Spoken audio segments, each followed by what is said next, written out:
మొత్తం 296 స్థానాలకు బరిలో 1906 మంది అభ్యర్థులు ఉన్నారు.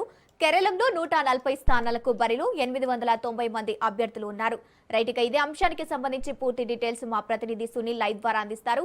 సునీల్, చెప్పండి, 3 రాష్ట్రాలకు సంబంధించి ఎన్నికల పోలింగ్ ఎలా కొనసాగుతోంది? అధికారులు కట్టుదిట్టమైన ఏర్పాట్లు ఎలా చేశారు? పోలీసులు బందోబస్తు ఎలా ఉంది? ప్రశాంతంగా కొనసాగుతున్నాయి. ఉదయం నుంచి కూడా ఉదయం 7 గంటలకు స్టార్ట్ అయినటువంటి ఎలక్షన్ ప్రక్రియ కంటిన్యూగా కొనసాగుతున్నాయి. అయితే కొంత మార్నింగ్ పూట కాబట్టి కొంత మందకొడిగా కొనసాగుతుంది. మధ్యాహ్నం తర్వాత ఆఫ్టర్ 10 తర్వాత ఈ యొక్క పోలింగ్ ప్రక్రియ అనేది కొంత జోరుగా కొనసాగే అవకాశం ఉంది. ఎందుకంటే గతంలో 80% పైగా, అంటే 3 రాష్ట్రాల్లో కూడా చూసినట్లయితే వరుసగా అటు కేరళలో కావచ్చు, అస్సాంలో కావచ్చు, పుదుచ్చేరిలో కావచ్చు, ఈ 3 రాష్ట్రాలు కూడా దాదాపు 80% పైగా పోలింగ్ ప్రక్రియ అనేది నమోదు కావడం జరిగింది. కానీ ఈసారి ఎక్కువగా, అంటే అంతకంటే ఎక్కువగా పోలింగ్ శాతం నమోదయ్యే అవకాశం ఉన్నట్లు కూడా చాలా స్పష్టంగా తెలుస్తుంది. ఇప్పటికే అటు పోలింగ్ కేంద్రాల వద్దకు జనాలు క్యూలు కడుతున్నారు. ఇప్పుడిప్పుడే ప్రజలు అందరూ కూడా ఇళ్ల నుంచి బయటికి వస్తున్న పరిస్థితి మాత్రం కనబడుతుంది. అయితే కొన్ని చోట్ల ఈవీఎంల మెషిన్స్ సంబంధించినటువంటి కొంత ఇబ్బందులు, టెక్నికల్ సమస్యలు, సాంకేతిక సమస్యలు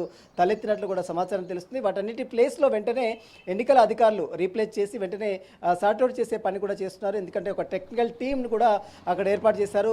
కొన్ని కేరళలో కొన్ని మిషన్స్ని మొరాయించాయి, ఈవీఎం మిషన్స్. వాటన్నిటి ప్లేస్లో మళ్ళీ కొత్త మిషన్స్ని తీసుకొచ్చినట్టు కూడా తెలుస్తుంది. అక్కడ కొన్ని ప్లేసెస్లో దాదాపు 140 నియోజకవర్గాల్లో జరుగుతున్నటువంటి ఈ ఎలక్షన్స్ మొత్తం కూడా కొన్ని ప్లేసెస్లో ఈవీఎం మిషన్లు మొరాయించడంతో వాటిని కొంత టెక్నికల్ ఇష్యూ రావడంతో వాటిని కూడా తీసుకొచ్చే అంటే సరిచేసే ప్రయత్నం అయితే అధికారులు చేస్తున్నారు. మరోవైపు అస్సాంలో కూడా కొంత ఈవీఎం మిషన్ల కొరత, టెక్నికల్ సమస్యలు వచ్చాయి. దాదాపు 126 నియోజకవర్గాల్లో అవుతున్నటువంటి ఎలక్షన్స్ అక్కడ కూడా కొన్ని ఈవీఎం మొరాయించిన పరిస్థితి కనబడుతుంది. మరోవైపు పుదుచ్చేరిలో దాదాపు 30 స్థానాల్లో ఎలక్షన్స్ కొనసాగుతున్న నేపథ్యంలో అక్కడ కూడా కొన్ని సాంకేతిక సమస్యలు వచ్చినట్టు తెలుస్తుంది. అయితే ఎక్కడైతే ఈవీఎం మిషన్లు మొరాయించాయో వాటి ప్లేస్లో వెంటనే ఎలక్షన్ అధికారులు వెంటనే అప్రమత్తమై అక్కడ ఆ ప్లేస్లో రీప్లేస్ చేస్తున్నట్టు కూడా తెలుస్తుంది.